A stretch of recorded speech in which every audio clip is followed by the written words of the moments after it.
मुझे ये पता था ऊपर जाएगा तो कॉल लेना है, नीचे जाएगा तो पुट लेना है। अब मैं करूँ तो करूँ क्या? यहाँ पे मेरे पैसे खुद के खत्म हो चुके हैं, मेरे क्रेडिट कार्ड का भी स्वाइप हो चुका है। अब दूसरा मैं क्या करूँ? कोई कुछ भी बोलता था, मैं उस टाइम पे मान के वही चीज़ अप्लाई करता था। तब मुझे रियलाइज़ हुआ, जब मैंने सब कुछ रिसर्च किया कि पीछे मैंने क्या-क्या गलतियाँ की है, तो सबसे बड़ा पहला गलती ये था।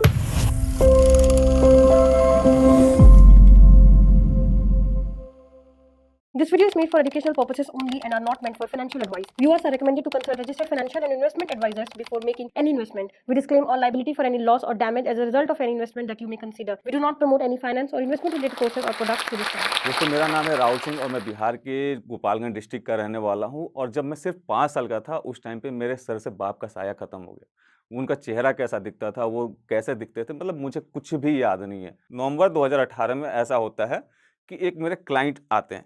जब वो आते हैं तो आने के बाद में हमारे सामने बैठते हैं, लेकिन वो मोबाइल में ही लगे रहे। मैं, भाई क्या हो गया? वो कहीं न कहीं ऐज़ ए दोस्त ही हो गए थे, मतलब घुल-मिल गए थे। तो वो बता रहे हैं कि भैया मैं जो है यहाँ पे 10,000 15,000 रुपए लगा के आराम से हफ्ते के 2,000 3,000 रुपए में बना लेता हूँ। मैं, क्या है? फिर उन्होंने दिखाया तो वहाँ पे कहीं न कहीं रेड ग्रीन कैंडल चल रहे थे, वहाँ पे आपका प्रॉफ़िट दिख रहा था, जो भी चीज़ें हैं। तो फिर मुझे भी वो उसमें इंटरेस्ट आने लगा। मैंने, भाई कैसे होता है, क्या नहीं होता है? तो फिर उनके थ्रू ही मैं कहीं न कहीं डीमैट अकाउंट पहले ओपन कराया। डीमैट अकाउंट ओपन कराने के बाद में फिर मैंने पहले जो है 10,000 रुपए डाला।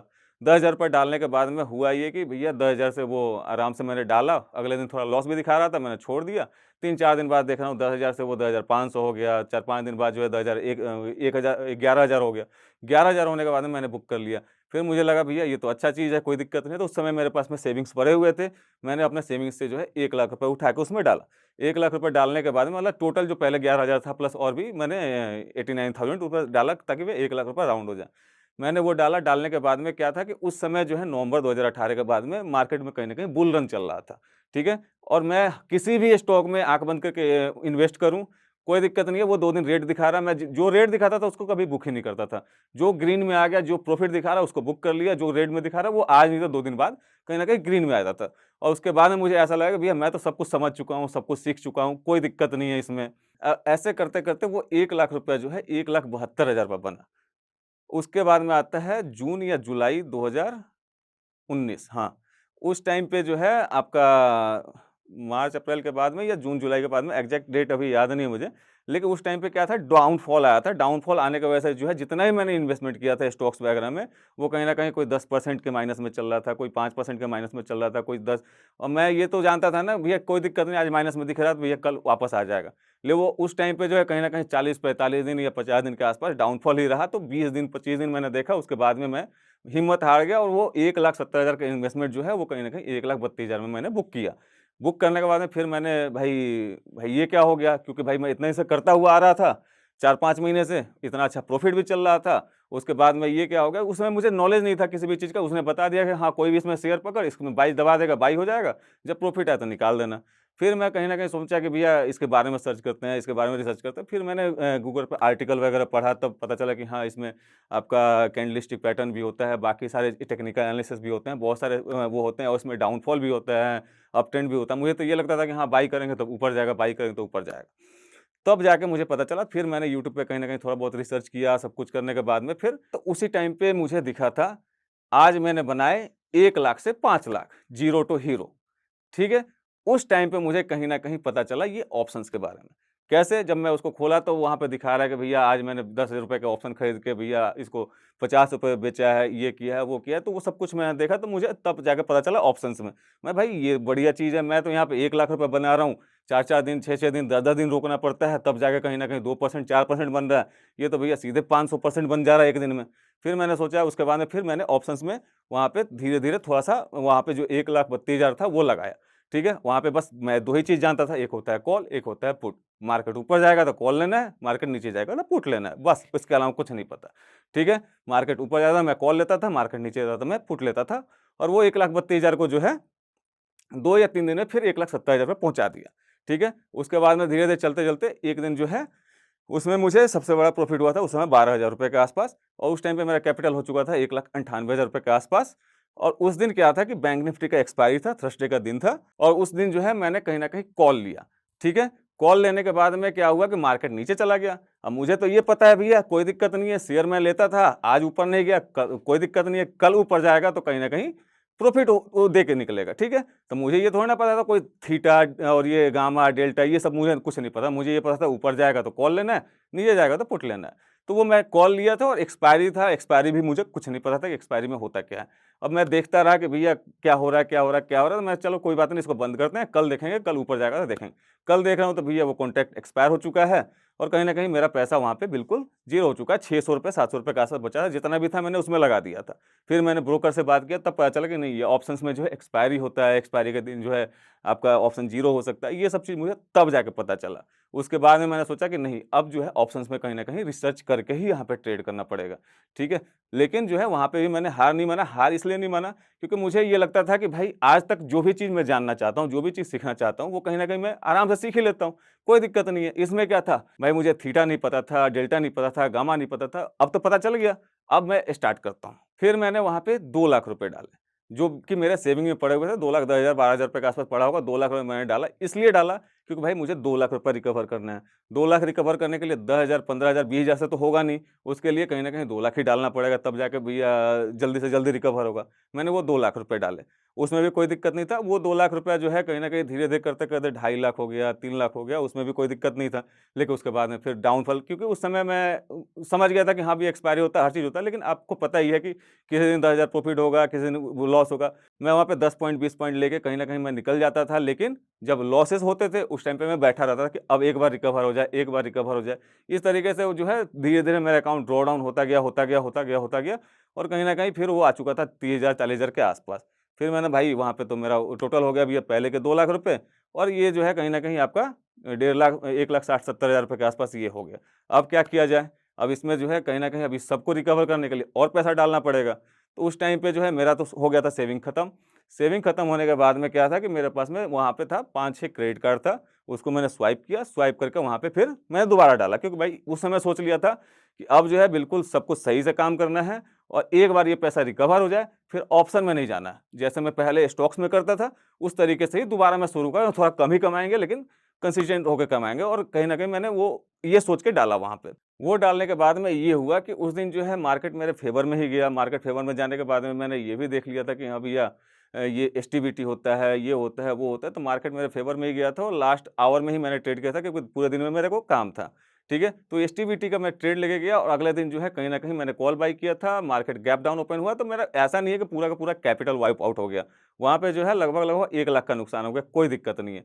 लेकिन उसके बाद फिर होता है रिवेंज ट्रेडिंग, इसी तरीके से करते-करते ये भी कैपिटल धीरे-धीरे डाउन हो ही जाता है। आप लोग अगर ज़्यादा दिन से ट्रेडिंग करते हो तो आपको पता ही होगा, जब आपको पूरा नॉलेज नहीं है या फिर डेडिकेशन नहीं है या फिर डिसिप्लिन नहीं है, तो ये धीरे-धीरे करते हुए कैपिटल डाउन हो ही जाता है। और मैं हमेशा ट्रेड करता था लगातार कि भैया आज प्रॉफिट होगा, लेकिन वही होता था 10,000 जिस दिन प्रॉफिट हो गया, बहुत भैया खुश हो गए। जिस दिन भैया नुकसान हो गया, उस दिन रिवेंज ट्रेड कर लिए। जिस दिन हुआ प्रॉफिट उस दिन 10,000 का हुआ, जिस दिन नुकसान हुआ उस दिन 40,000 50,000 60,000 कितना पहुँच जाएगा कोई पता नहीं है। ठीक है? इसी तरीके से करते-करते ये भी कैपिटल मेरा वाइप आउट हो गया। वाइप आउट नहीं, वही वही है कि मतलब 10-20,000 तक पहुँच गया, 4 लाख का कैपिटल, तो फिर वही वाइप आउट ही समझोगे आप। ठीक है? अब मैं करूँ तो करूँ क्या? यहाँ पे मेरे पैसे खुद के खत्म हो चुके हैं, मेरे क्रेडिट कार्ड का भी स्वाइप हो चुका है, अब दूसरा मैं क्या करूँ? और टोटल जो मेरा नुकसान हो चुका है भैया 4 लाख पहले का हो चुका है, 4 लाख ये हो चुका है, 8 लाख रुपया हो चुका है। अभी 8 लाख रुपया मुझे रिकवर करना है, ठीक है? तब इसके लिए मेरे पास में और दूसरा चीज़ क्या था कि उस समय ये लगता था ना कि नहीं मैं कर लूँगा, मार्केट देता तो है, मार्केट देता तो है। उसके बाद में मैंने क्या किया भैया, उस समय पैसे थे नहीं, मैं जीजा जी से लिए 4 लाख रुपए उधार, क्योंकि उस समय जो है उन्होंने अपना खुद का शोरूम स्टार्ट कर लिया था, उनके पास में भी पैसा आ चुका था, ठीक है? क्योंकि उस समय जब मैं शुरुआत में आया था, वो उस समय 10-15 साल से काम कर रहे थे, फिर उसके बाद में धीरे से अपना छोटा-सा शोरूम स्टार्ट किया, फिर धीरे-धीरे उसको बढ़ाया। 4 लाख रुपए उनसे उधार लिया, लेकिन सिर्फ़ 4 लाख में ये 8 लाख रुपए का जो आपका क्या कहते हैं लॉस है, ये तो कवर नहीं होगा। तो एक क्लाइंट का जो है इनकम टैक्स का टैक्स जमा करना था। उनका 6,38,000 या 6 लाख ऐसे ही कुछ था, 6,38,000 या 28,000 रुपए के आस-पास।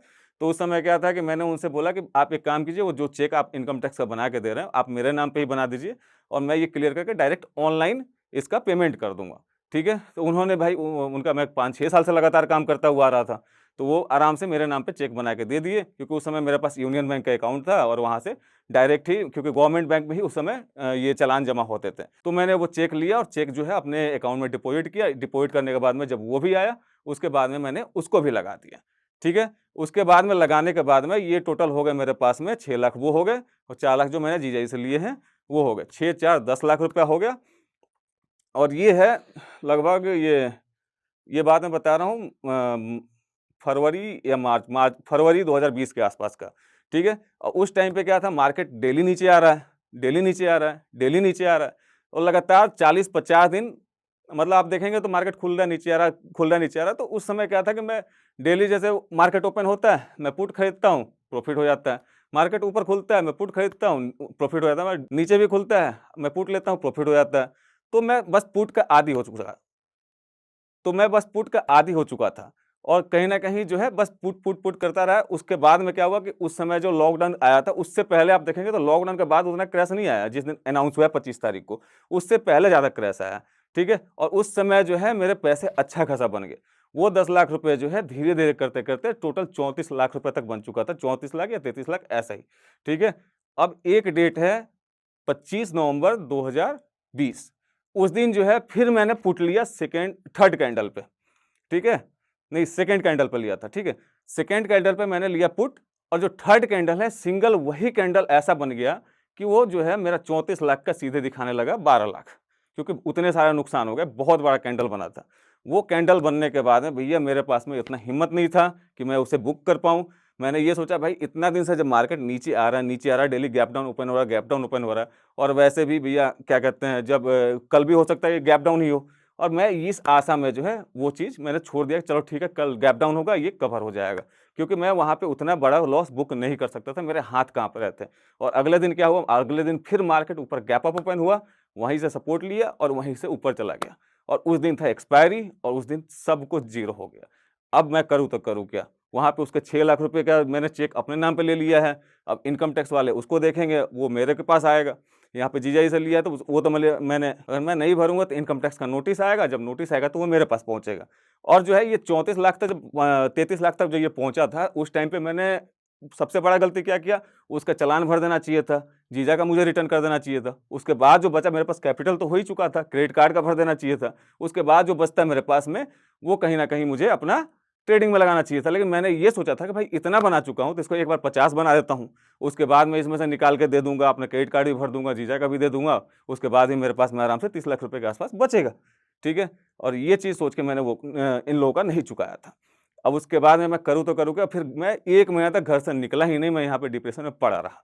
डिप्रेशन में पड़े रहने के बाद में क्या है कि वहाँ पे जो है नोटिस आ चुका था उस बंदे के पास में जिसने मेरे को वो टैक्स का लिए चेक दिया हुआ था।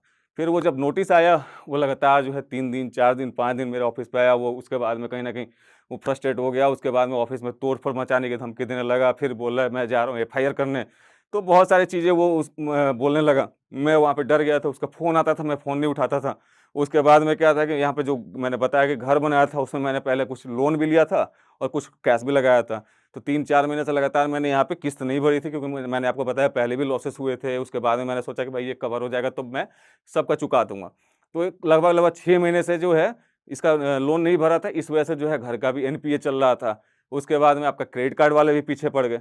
अब चारों तरफ से जब सब कोई पीछे पड़ जाता है ना, तो उसके समय आपका दिमाग काम नहीं करता और जब आपके पास में सोर्स ऑफ इनकम एक ही हो और इतने सारे चीज़ों को भरना हो, तो आप क्या करोगे? समझ में नहीं आ रहा था। अब जो है लास्ट में ये होता है कि जो वो बंदा था जिसका मैंने चेक यूटिलाइज़ किया था, वो कहीं न कहीं मेरे ऑफ़िस पे जो है पुलिस लेके पहुँच जाता है। एफआईआर वगैरह नहीं किया था, बस पुलिस लेके पहुँच जाता है। पुलिस लेके पहुँचने के बाद में क्या होता है, जब पुलिस वाले बोलते हैं, "भाई तुझे आना ही पड़ेगा, अदरवाइज़ हम तुम्हारे घर पहुँच जाएँगे।" ये वो फलान-ठिकान। तो उसके बाद में मैं वहाँ पे गया, मैंने फिर उनसे 10-15 दिन का टाइम माँगा। टाइम माँगने के बाद में क्या हुआ कि फिर मैं घर पे वाइफ़ मेरा शादी 2019 में हो चुका था। फिर घर पे वाइफ़ थी, वाइफ़ से मैंने डिस्कस किया, ऐसे-ऐसे बात हो गया, इतने लोगों का पैसा डूब गया, ये हो गया, वो हो गया। तो फिर उन्होंने समझाया कि पैसा आपसे बड़ा तो है नहीं और कहीं न कहीं आपने ही पैसा कमा के ये प्लॉट लिया है, ये घर बनाया है, सब चीज़ किया है और अगर आप सुरक्षित रहोगे, आप अगर स्वस्थ रहोगे तो आगे भी किया जा सकता है। उस समय मैंने 18 लाख का लिया था, उस समय इसका रेट 21 लाख रुपए चल रहा था, लेकिन उस समय क्या था कि लॉकडाउन लग गया और लॉकडाउन में कोई खरीदे तो खरीदे कैसे? लॉकडाउन से जस्ट पहले 21 लाख रुपए उसका रेट चल रहा था और उसके बाद में जैसे ही लॉकडाउन लगा तो उसका रेट मिल रहा है सीधे 18 लाख रुपए का, 18 लाख रुपया। क्योंकि जिससे मैंने लिया था उसी ने बोला कि भैया ठीक है, एज़ इट इज़ मैं ले लूँगा, अभी तो रजिस्ट्री होगा नहीं, रजिस्ट्री जब होगा तब तू कर देना, मैं इसमें से जो है तुझे 18 लाख रुपए दे देता हूँ और रजिस्ट्री के टाइम पे जो है और भी लाख 50,000 दे दूँगा, वो तो अलग की बात है, लेकिन 18 लाख में वो खरीदने को राज़ी हो गया। जब 18 लाख में खरीदने को राज़ी हुआ, उस समय मैंने उससे 18 लाख रुपए लिए। सबसे पहले मैंने उसका क्या कहते हैं 6,38,000 जो था मैंने उसको दिए, उसके बाद में जीजाजी को दिए और उसके बाद में जो है जो क्रेडिट कार्ड का लोन था 3.5 लाख रुपए के आस-पास, वो मैंने वहाँ पे भरा। ठीक है? मेरे पास वहाँ पे बचे थे सिर्फ़ 4.5 लाख रुपए के आस-पास और जो है उसमें से मैंने क्या किया 4 लाख रुपए मैंने कर दिया एफडी, 50,000 रुपए अपने पास रखा क्योंकि भाई यहाँ पे क्या कहते हैं, मुझे घर का किस्त भी देना था, वहाँ पे ऑफ़िस का रेंट भी देना था। तो इन सब चीज़ों को मैंने निपटाया। मैंने सोचा भैया अब सब चीज़ से मेरा छुटकारा मिल चुका है। अगले महीने से मैं क्या करूँगा भैया अपना काम करूँगा और यहाँ पे स्टॉक मार्केट या फिर ये ऑप्शंस ट्रेडिंग इन सब चीज़ों को मैं भूल गया। ठीक है? भूल जाने के बाद में क्या है 2021 मतलब लगभग 6 महीने 8 महीने बाद 6-8 महीने बाद फिर मुझे लगा कि नहीं यार उतने पैसे नुकसान हो चुके हैं, एक बार और ट्राई करके देखते हैं, एक बार और ट्राई करके देखते हैं। लेकिन इस बार मैंने सोचा कि भैया एक बार ट्राई करने से पहले जो है ना, कहीं न कहीं अपना गलती मुझे ढूँढना पड़ेगा। क्या गलती किया कि इतने सारे पैसे मेरे डूब गए? तब मैं जब यहाँ पे रिसर्च किया कम से कम नहीं भी तो 1 महीना, डेढ़ महीना जो है पूरा बैक टेस्ट किया, जिस स्ट्रैटेजी पे काम कर रहा था। उस समय क्या था, किसी ने बोल दिया भैया आरएसआई 20 ईएमए को क्रॉस कर रहा है, वहाँ पे बाई कर लो, मैं कर लेता था। किसी ने बोल दिया एमएसीडी क्रॉस कर रहा है, उसको बाई कर लो, किसी ने 5 ईएमए मतलब कोई कुछ भी बोलता था, मैं उस टाइम पे मान के वही चीज़ अप्लाई करता था। तब मुझे रियलाइज़ हुआ जब मैंने सब कुछ रिसर्च किया कि पीछे मैंने क्या-क्या गलतियाँ की हैं, तो सबसे बड़ा पहला गलती ये था, मैं कभी डिसिप्लिन था ही नहीं। यानी कि 10 पॉइंट 20 पॉइंट मैं ले रहा हूँ, यहाँ पे नीचे जा रहा है, एसएल मैंने तो सोच रखा है 5 मिनट में निकल जाऊँगा, लेकिन एसएल 5 की जगह 50 पॉइंट चला जा रहा है, मुझे कोई फ़र्क नहीं पड़ता था। भाई एक बार फ़र्क मतलब ये था कि मुझे काटना नहीं है, एक बार वो रिवर्स होके ऊपर आ जाए, तब मैं निकलूँगा। सबसे पहला गलती ये था।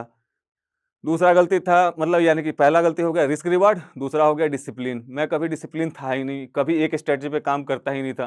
तो ये सारी चीज़ें जब समराइज़ किया मैंने, उसके बाद में मैंने सोचा चलो ठीक है, एक ट्राई और करते हैं, ठीक है? उसके बाद में फिर 2021 में जो है मैंने 1 लाख रुपए और डाला और 1 लाख रुपए डालने के बाद में जो है जब मैं डिसिप्लिन के साथ, रिस्क रिवार्ड के साथ और सब कुछ मैं फ़ॉलो करते हुए जब ट्रेड किया और जिस स्ट्रैटेजी पे मैंने स्टार्ट किया था, उसको मैंने कम से कम नहीं भी तो 3 साल बैक टेस्ट किया डाटा के ऊपर और सिर्फ़ डाटा के ऊपर नहीं, मैं जाके चार्ट वगैरह पे भी जाके उसको बैक टेस्ट किया। सब कुछ करने के बाद मैंने उस पे स्टार्ट किया। उसके बाद में जो है कहीं न कहीं मुझे ग्रोथ मिलना स्टार्ट हुआ। तब जाके मुझे एहसास हुआ कि भैया स्टॉक मार्केट में आप रातों-रात करोड़पति नहीं बन सकते हो। यहाँ पे ग्रोथ आपको धीरे-धीरे मिलेगा। यहाँ पे आपके इक्विटी कर्व जो है ना ऐसे सीधे नहीं जाएँगे। यहाँ पे कभी ऊपर जाओगे, कभी नीचे जाओगे, कभी ऊपर जाओगे, कभी नीचे जाओगे। लेकिन जब नीचे आओ तो पीछे से नीचे नहीं आना है। बस इस चीज़ का ध्यान रखना है। यानी कि जब आपका लॉस हो तो छोटा हो, प्रॉफ़िट हमेशा आपको टारगेट हमेशा बड़ा रखना है। ठीक है? ये चीज़ मुझे रियलाइज़ हुआ और इस पे मैंने काम करना शुरू किया। उसके बाद में मैंने देखा कि भैया धीरे-धीरे मैं प्रॉफ़िटेबल हो रहा हूँ। तो जो उसके बाद में ट्रेडिंग करना शुरू किया तो उसके धीरे-धीरे प्रॉफ़िट होने लगे। फिर मैंने जब यहाँ पे जो मैं काम अपना खुद का ऑफ़िस का कर रहा था, उससे भी मैंने धीरे-धीरे वहाँ पे फंड लगाना चालू किया। तो इतना सब कुछ करने के बाद में, इतना नुकसान करने के बाद में, फिर नुकसान से ऊपर आने के बाद में, हर चीज़ करने के बाद में बस एक ही चीज़ समझ में आया। क्या? कि आपको एक अपना स्ट्रैटेजी बनाना है, चाहे आप किसी भी स्ट्रैटेजी पे काम कर रहे हो, आप इंडिकेटर पे काम कर रहे हो, आप उस पे करो, आप प्राइस एक्शन पे काम कर रहे हो, उस पे करो, किसी पे भी करो। लेकिन एक ही स्ट्रैटेजी पे लगातार काम करना है क्योंकि आपको पता है कि किसी भी काम को आप लगातार करोगे तो उसमें आप मास्टर हो सकते हो। ठीक है? अगर आप आज 10 दिन इसमें काम कर रहे हो, 10 दिन उसमें काम करो, 10 दिन उसमें काम करो, तो आप किसी को भी मास्टर नहीं कर पाओगे। पहला चीज़ तो ये हो गया।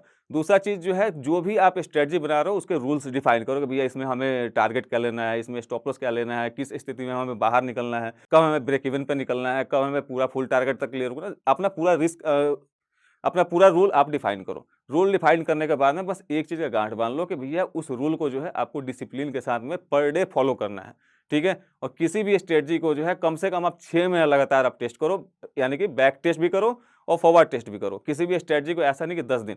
हर एक स्ट्रैटेजी का जो है कहीं न कहीं लूजिंग फेस होता है और हर एक स्ट्रैटेजी का जो है विनिंग फेस होता है। अब मान लीजिए कि आप यहाँ पे ट्रेड करने आए किसी भी स्ट्रैटेजी में, मान लीजिए आरएसआई डाइवर्जेंस में कर रहे हो या किसी भी में कर रहे हो। तो उसके बाद में क्या हुआ कि उसका अगर मान लीजिए आपने जब वहाँ पे एंट्री किया तो 2 दिन का उसका विनिंग स्ट्रीक था, आपने वहाँ पे ठीक है पैसा कमाए और कमाने के बाद में क्या हुआ उसके बाद में 10 दिन उसका लूजिंग स्ट्रीक आ गया। अब आपको तो ये लगेगा ये स्ट्रैटेजी काम ही नहीं करता है, लेकिन वो 10 दिन के बाद अगर वही स्ट्रैटेजी हो सकता है कि 20 दिन का उसका विनिंग स्ट्रीक चल रहा हो और आपने मिस कर दिया। तो इसीलिए किसी भी स्ट्रेटजी को 2 दिन, 4 दिन, 10 दिन में जज मत कीजिए और अपनी स्ट्रेटजी को हमेशा बैक टेस्ट कीजिए, फॉरवर्ड टेस्ट कीजिए, तभी उसमें ट्रेड कीजिए। और डायरेक्ट आप ट्रेड में वैसे मत कूद जाइए, आप पहले सीखिए, समझिए, उसके बाद में कीजिए। जैसे मैंने स्टार्टिंग में ही डायरेक्ट में ट्रेड में कूद गया था, बस किसी ने बता दिया जीरो हीरो में कूद गया था, बस कॉल पुट बता दिया कूद गया था, नहीं। आपको प्रॉपर, मान लीजिए आप कोई भी काम करते हो तो उसमें आप पढ़ाई करते हो या कुछ भी करते हो तो उसमें आपको टाइम देना पड़ता है। तो आप पहले इसमें सीखने में टाइम दीजिए, उसके बाद में ही आप इसमें पैसे इन्वेस्ट कीजिए। और यहाँ पे मेरे जर्नी से आपको यही सीखने को मिल रहा है कि कहीं न कहीं मैंने बिना सीखे समझे कुछ भी मैंने रैंडम पहले ट्रेड किया, वहाँ पे नुकसान किया, लेकिन मैं हमेशा डटा रहा, खड़ा रहा, क्यों? क्योंकि कहीं न कहीं मेरे पास में सेकेंडरी सोर्स ऑफ इनकम था। कितने सारे लोग ऐसे हैं जो 10,000 20,000 का जॉब करते हैं, 10 दिन जो है उनको प्रॉफिट हो गया 10-20,000 का, वो ये सोचने लगता है मैं जॉब छोड़ के यहाँ पे डेली का 10,000 रुपए बना सकता हूँ, डेली का 5,000 बना सकता हूँ। वो कहीं न कहीं गलत है मेरे नज़र में, बाकी आप खुद समझदार हैं। बट ये है कि आपके पास में अगर सेकेंडरी सोर्स ऑफ इनकम रहेगा तो जब भी आपका यहाँ पे डाउनफॉल आएगा, वो आपको हमेशा सपोर्ट करेगा। मैं यहाँ पे उतने लाख का नुकसान में गया हूँ, उसके बावजूद भी मेरे को कौन सपोर्ट किया है? मेरा खुद का जो सेकेंडरी बिज़नेस था वही किया है ना, और आज भी वो बिज़नेस कहीं न कहीं रन कर रहा है। तो ये था दोस्तों अब तक का मेरा जर्नी, और आई होप आपको इसमें कुछ ना कुछ सीखने को मिला होगा और आपको मेरा स्ट्रैटेजी जानना है कि मैं उस समय जब स्टार्ट किया दोबारा जो लास्ट टाइम, किस स्ट्रैटेजी पे स्टार्ट किया या फिर अब किस स्ट्रैटेजी पे काम करता हूँ, तो कमेंट में आप स्ट्रैटेजी ज़रूर लिखिएगा और इस वीडियो को लाइक ज़रूर कीजिए। जितना ज़्यादा लाइक होगा और जितना ज़्यादा कमेंट होगा, उतना जल्दी ही मैं जो स्टॉक के साथ ही अपना स्ट्रैटेजी वीडियो लेके आने वाला हूँ।